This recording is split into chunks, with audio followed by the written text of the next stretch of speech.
Western Australia is on the verge of a power crisis as the rooftop solar energy trend threatens to disable the electricity grid. Experts say too much energy is being pumped into the grid during the day, but household batteries could be the solution.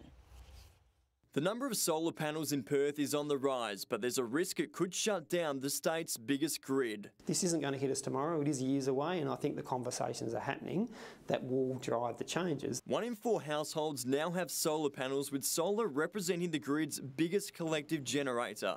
The use of electricity is also changing. You are now seeing minimum demand in the middle of the day rather than the middle of the night, just simply because so much solar on rooftop. If electricity demand stays low and production is high, power stations could be shut down. But these batteries may be the solution.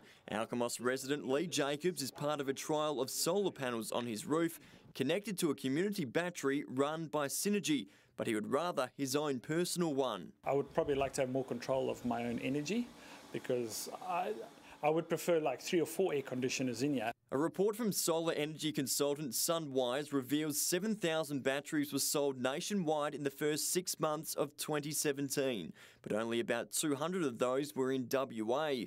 Battery sales are set to almost double in 2018, with up to 10% of the sales happening here. While the South Australian and Northern Territory governments provide assistance to buy the batteries, there's no subsidy here in WA, with the average unit costing $10,000, lasting 10 years. Consumers are encouraged to look at buying a battery to lower your bills in the long run.